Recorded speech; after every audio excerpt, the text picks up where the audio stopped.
Warahmatullahi wabarakatuh. Alhamdulillah.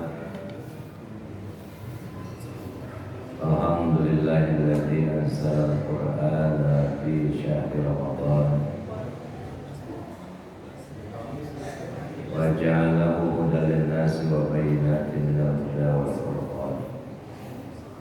Asyhadu an la ilaha illallah wa asyhadu anna Muhammadan abduhu wa rasuluh. Allahumma shalli ala sayyidina Muhammad wa ala ali sayyidina Muhammad.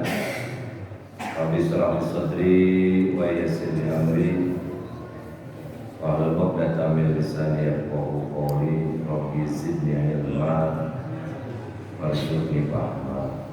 Amin ya rabbal alamin. Ketua DKM beserta jajaran yang sama-sama kita muliakan, para tuan imam, para tuan hujaj, para asatid, segenap jamaah Masjid Mas'ad, mudah-mudahan kita dan keluarga termasuk orang yang akan selamat bahagia dunia dan akhirat.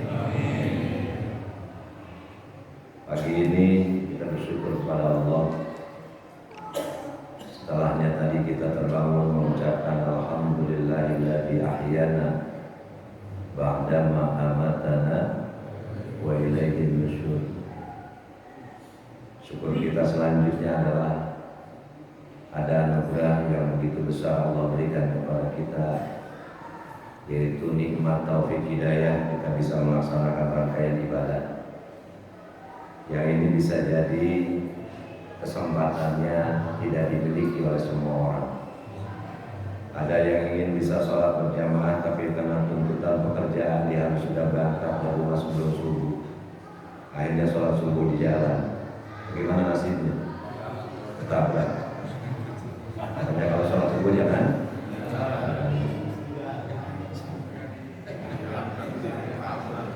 Dan kadang-kadang kita ngomongin, kita sholat di mana? Di jalan, nggak boleh ya. Karena kita bersyukur kepada Allah. Mudah-mudahan kehadiran kita saat ini pun bagian dari bentuk syukur kita kepadanya. Salawat salam semoga terlimpah tercurah untuk Nabi kita Nabi besar Muhammad beserta keluarga, sahabat, kerabat dan para pengikutnya. Mudah-mudahan kita bisa istiqomah mengikuti ajarannya, sehingga pada akhirnya kelak di yaumil qiyamah kita diakui sebagai umatnya, berhak mendapat syafaatnya dan bermuara masuk surga bersama Rasulullah Sallallahu Alaihi Wasallam. Bapak-bapak jamaah yang dimuliakan Allah, ada dua ungkapan yang ini erat kaitannya dengan kita ketika kita ditakdirkan hidup di alam dunia. Ungkapan itu adalah bahwa kemungkinan dunia meninggalkan kita atau kita meninggalkan dunia.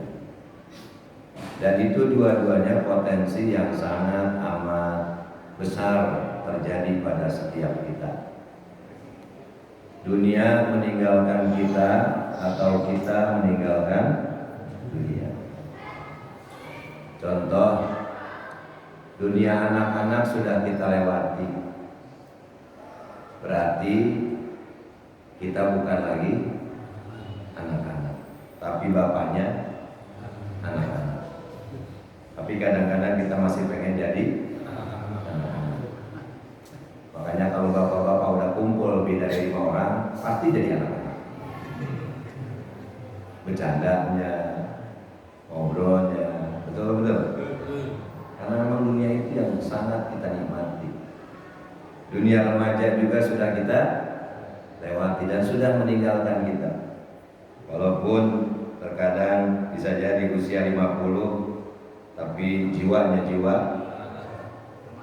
remaja. Masih senang sama yang hijau-hijau. Pemandangan. Makanya senang yang jog track. Karena pengen nyari yang Bagi kita yang sudah banyak uban putih, berarti dunia hitam sudah meninggalkan kita. Betul? Bersyukurlah. Bersyukurlah ketika kita sudah mulai banyak uban, berarti dunia hitam sudah kita tinggalkan. Ada lagi nanti pada finishnya kita meninggalkan dunia. Dan untuk kedua ungkapan ini Allah Subhanahu wa taala kasih kita pemandu, kasih kita guide, kasih kita instruktur. Sebab ternyata untuk urusan senam saja butuh instruktur. Enggak sembarangan gerakan. Ya, ternyata perlu pemandu. Niatnya olahraga, akhirnya malah cedera. Karena kita nggak ikuti aturan. Nah, ketika di dunia kita butuh pemandu, meninggalkan dunia kita juga butuh pemandu. Dan pemandu itu tidak lain adalah Al-Qur'anul Karim. Kemuliaan Ramadan salah satunya apa? Bismillahirrahmanirrahim. Inna anzalnahu fi lailatul qadr. Wa ma adraka ma lailatul qadr. Lailatul qadri khairum min alfi syahr. Tanazzalul malaikatu war-ruhu fiha bi'izni rabbihim min kulli amr. Salamun hiya hatta matla'il fajr. Ternyata Ramadan ini yang digadang-gadang ada satu malam lebih baik dari 1000 bulan, itu karena turunnya Al-Quran. Ramadan ini yang digadang-gadang ada berjuta kebaikan, karena ternyata di dalamnya Allah pilih sebagai bulan untuk turunnya Al-Quran. Dan ternyata Al-Quran ini pada akhirnya memang menjadi kebutuhan kita. Dan pada akhirnya Al-Quran ini sejatinya memang akan menjadi pemandu kita.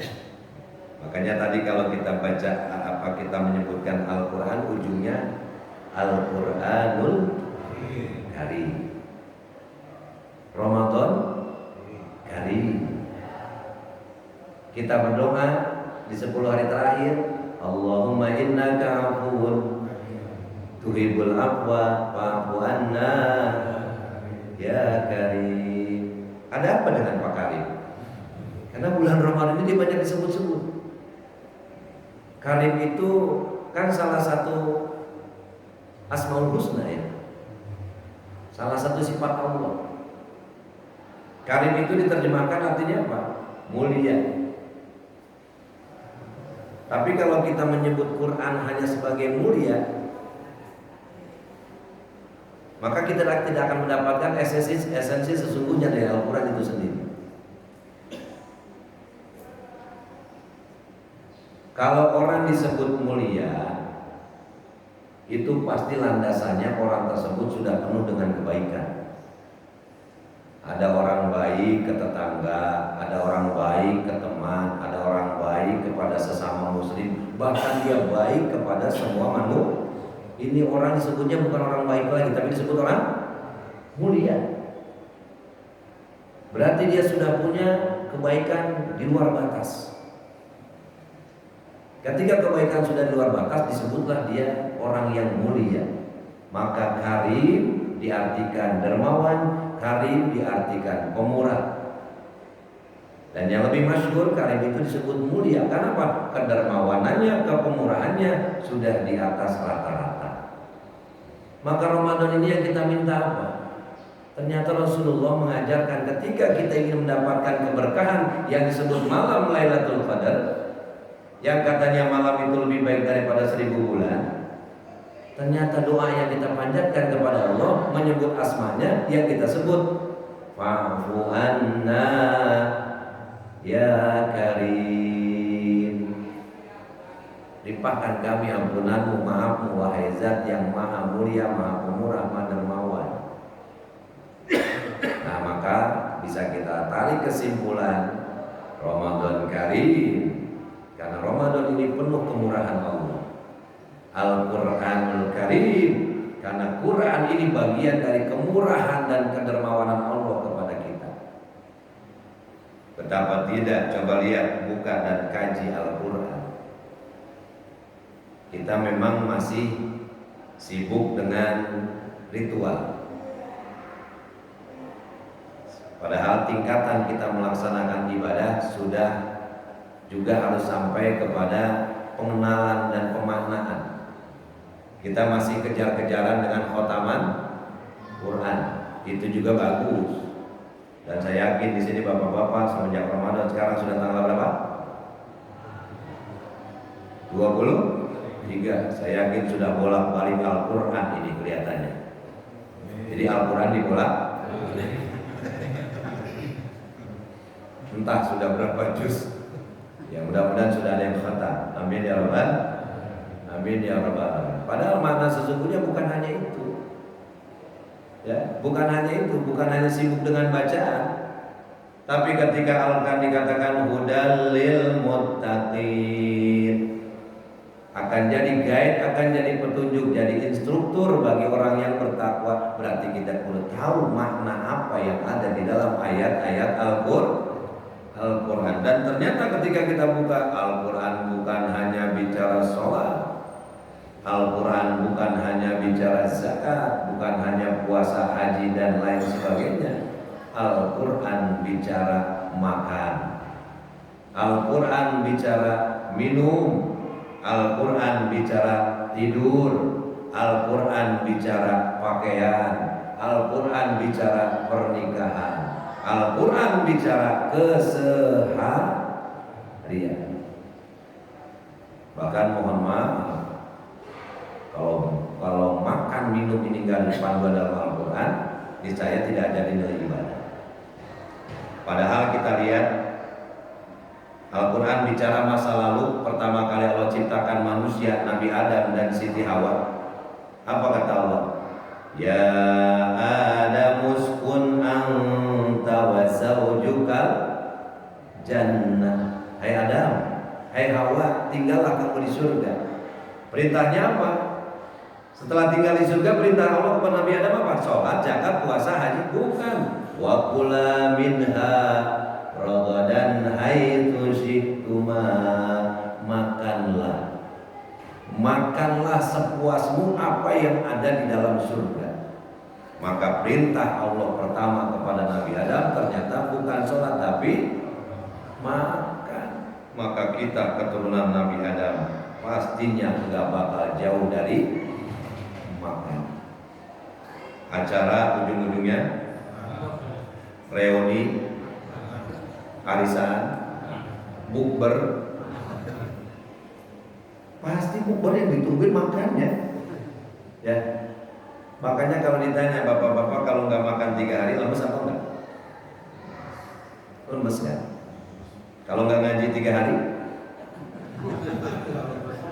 Ada di sini jamaah kita lagi duduk aja depan rumah lemot nyenderan aja. Kenapa? Udah 3 hari nggak ngaji. Kayaknya nggak ada ya. Se-Indonesia kali nggak ada ya. Ini kan berarti menunjukkan secara lahiriah kebutuhan pokok kita adalah makan. Maka Allah atur itu supaya jadi jalan ibadah. Kulu washrobu wala tusrifu. Karena makan minum ini jadi sebuah kekuatan untuk kita melaksanakan ibadah, maka mencari nafkah untuk kita bisa makan dan minum pun akhirnya poinnya adalah ibadah. Ini yang luar biasa. Ya sekarang kita buktiin aja kalau nggak percaya. Ada hablum minallah, ada hablum minan nas. Hablum minallah kita dalam sehari 24 jam, berapa jam tersedia untuk hablum minallah? Contoh yang terlihat nyata, sholat 5 waktu. Subuh berapa menit kita sholat? Kalau tidak ada keperluan yang lain, tidak ada zikir, tidak ada kuliah subuh, 5 menit. Kita ambil rata-rata 5 menit setiap sholat. Berarti 5 kali 5 25. Berarti 24 jam terpotong 25. Sisanya berapa? 23 jam 45 menit. 35. Ya, 24 jam 35 menit. Itu untuk apa? Kan gak jauh tadi, untuk makan, minum, tidur, ketemu anak, ketemu istri, ketemu tetangga, ketemu teman. Lebih banyak di posisinya di hablum minan nas. Maka Quran memandu itu. Quran memandu keseharian kita. Ketemu anak jadi ibadah, ketemu istri jadi ibadah. Mana buktinya? Kata Allah, wa min ayatihi an khalaqalakum min anfusikum azwajan litaskunu ilaiha. Allah ciptakan bagian dari tanda-tanda kekuasaan Allah. Kamu dikasih pasangan. Yang dengan pasangan ini litaskunu ilaiha, kamu merasa tenang, tentram. Berarti ketemu pasangan, ketemu istri, harusnya sejatinya ikut konsep Quran, tenang. Ini ketemu istri malah. Ayo saya tanya, ketemu istri tenang nggak? Hah? Tenang kan? Alhamdulillah. Kalau tidak tenang berarti bukan Qurannya yang salah. Rumah tangganya pasti ada yang salah. Sebab konsep Quran mengatakan ketemu bini itu harusnya tenang. Ya, harusnya tenang. Nah ini semuanya ada dalam konsep Al-Quran. Maka ini kita sebagai umat Islam memang terus berupaya menggali dan mengkaji Al-Quran, karena memang inilah bentuk Rahman Rahim, bentuk karimnya Allah Subhanahu wa Ta'ala. Dan salah satu kehebatannya Al-Quran sampai saat ini belum ada yang mampu menandingi. Belum ada. Padahal sudah ditantang, bikin kalau kamu sanggup buku yang setara dan sama dengan Al-Quran. Enggak sanggup satu Al-Quran, bikin satu surat. Enggak sanggup satu surat, bikin satu ayat. Dan sampai saat ini belum ada yang mampu menandingi. Apakah belum ada yang pernah mencoba? Banyak. Zaman Nabi aja sudah ada, zaman sahabat sudah ada, zaman Rasulullah. Siapa di antaranya yang kita kenal dalam sejarah? Musailamah al-Kadzdzab. Dia sudah mulai membuat tandingan Al-Quran. Ketika Allah Subhanahu wa Ta'ala menurunkan surat Al-Fil sebagai bentuk dokumentasi tentang kemuliaan Ka'bah yang dijaga oleh Allah, maka dia ingin niru-niru. Alam tara kaifa fa'ala rabbuka bi ashabil fil. Ujungnya lam. Alam yaj'al kaidahum fi tadlil. Ujungnya lam. Bahasa kita sudah dalam bentuk puitis saja. Ujungnya sama. Wa arsala alaihim tayran ababil. Lam lagi tuh. Tarmihim bi hijaratin min sijil. Lam lagi. Faj'alahum ka'asfim ma'kul. Jadi kalau kita translate dalam tulisan Latin, ujungnya dari awal ayat 1 sampai ayat terakhir, ujungnya L. Beda dengan ubur-ubur ikan lele. Ubur-ubur ikan lele, sahur le, segitu-gitunya. Nah ternyata Musailamah ini mencoba bikin tandingan. Al-fil, mal-fil, wa ma adraka mal-fil, lahu khurtumun tawil, wa lahu zair. Sama ujungnya mah L saja. Dari segi kalimatnya bisa jadi menandingi, tapi kan Quran bukan hanya di situ kehebatannya. Kalimatnya cakep, maknanya lebih dahsyat. Ini yang dibuat sama dia nih. Yang tadi al-fil, wa mal-fil, wa ma-adraka mal-fil, lahu khurtumun tawil, wa lahu zair.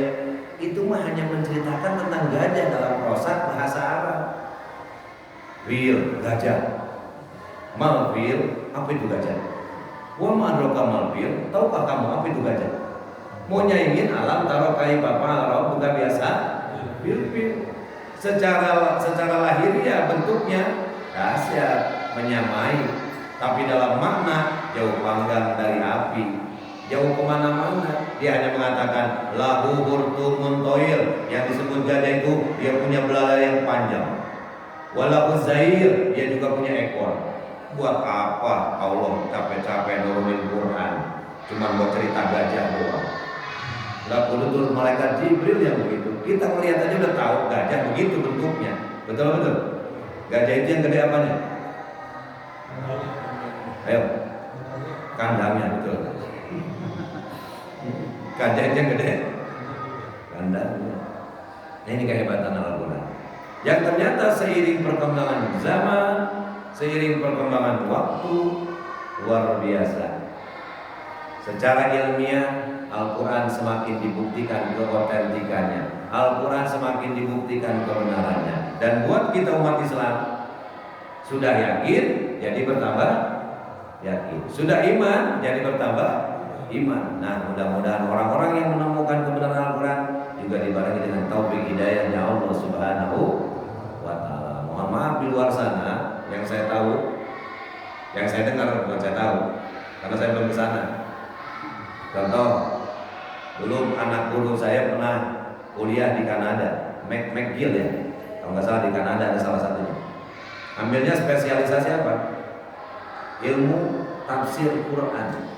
Ternyata pengajarnya hafal Al-Quran, seorang profesor Al-Quran, tapi tetap beragama non-Muslim. Banyak ternyata di luar sana yang seperti itu. Hafal Quran, tahu isi kandungannya, tapi dia tidak dapat hidayah mengimani Al-Quran. Makanya luar biasa.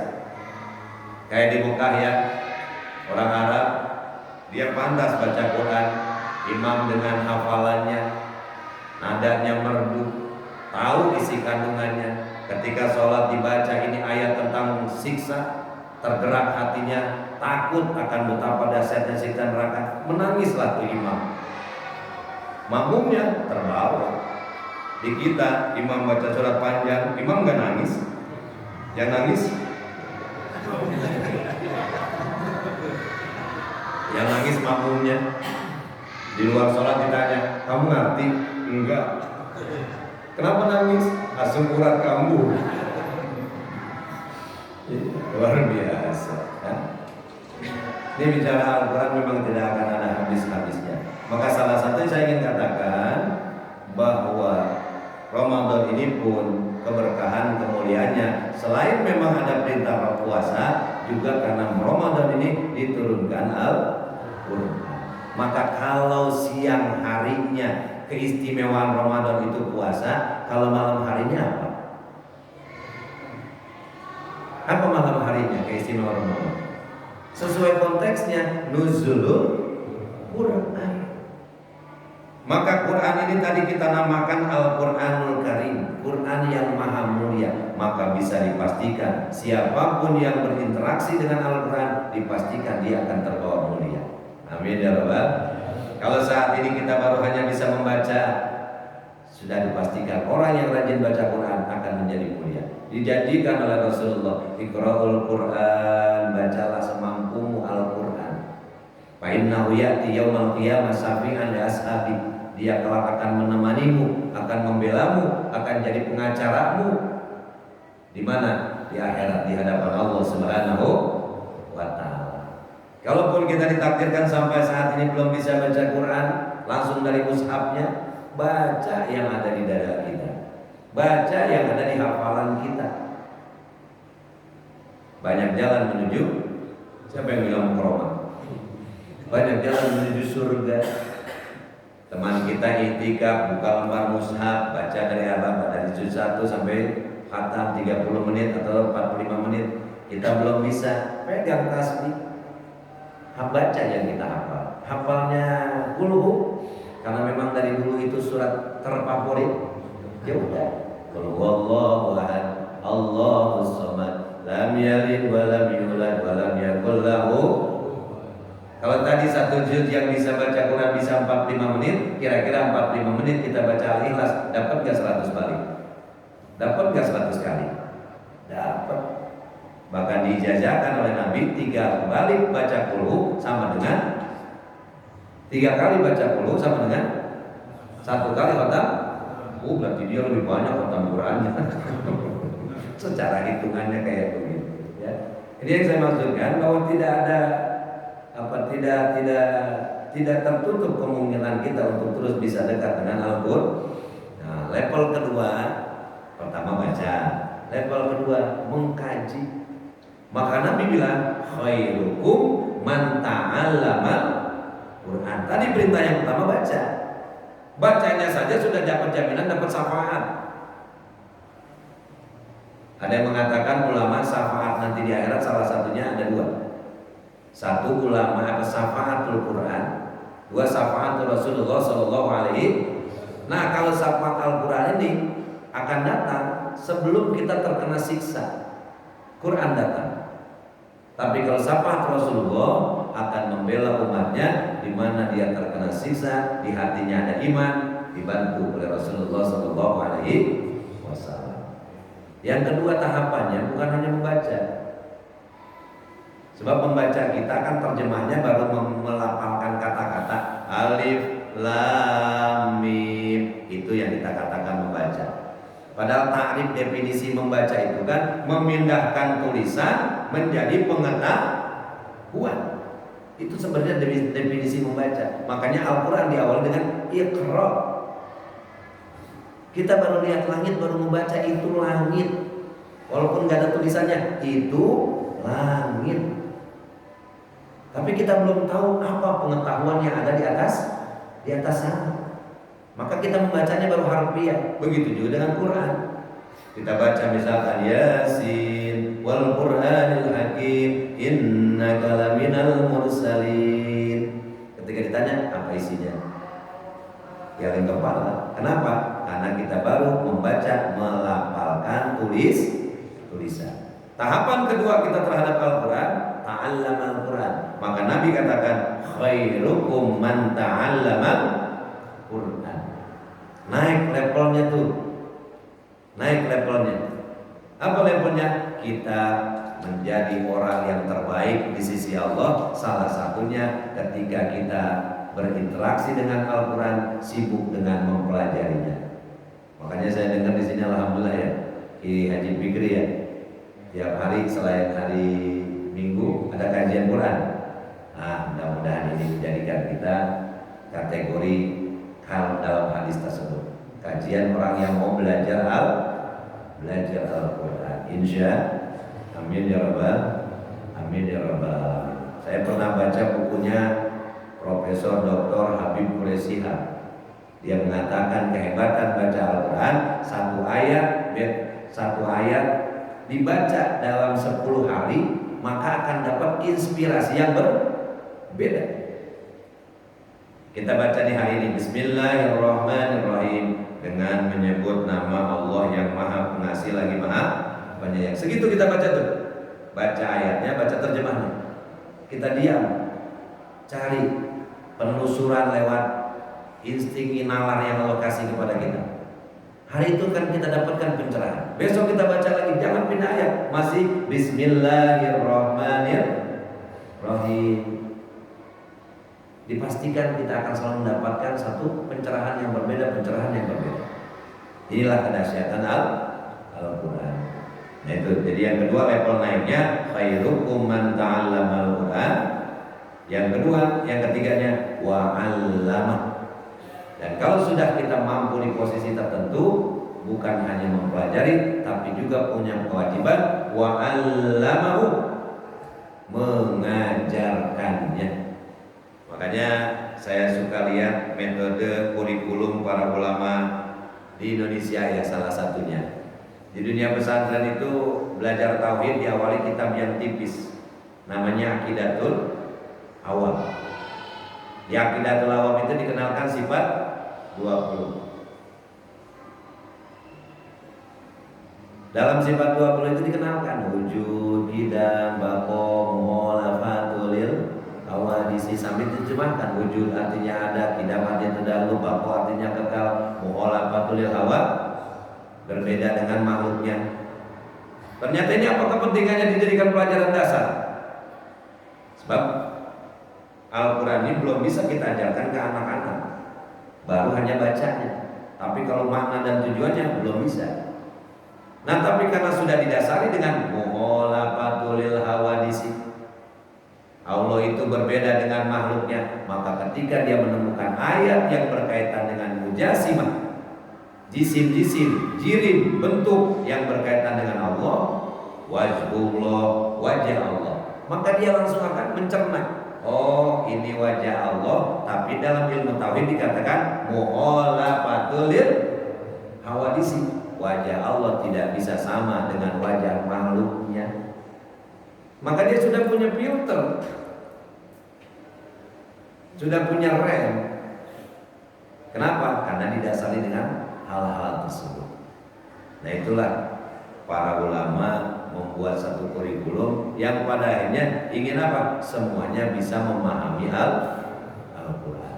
Kata kuncinya, siapapun yang berinteraksi dengan Al-Quran, dengan tulisannya, dengan bacaannya, apalagi dengan kajian-kajiannya, dipastikan karena Quran ini maha mulia, maka dia pun pasti akan terbawa mulia. Anak kecil yang sekarang lagi viral tuh, Muhammad apa? Alvero itu. Yang dari mana? Kalimantan apa? Yang jadi juara 1 di Qatar. Berarti kan dia bisa mulia karena apa? Karena dia berinteraksi Al-Quran dengan suaranya. Dengan suaranya. Zayyinul Quran bi aswatikum. Kata Nabi, hiasi Al-Quran dengan suara-suara kalian.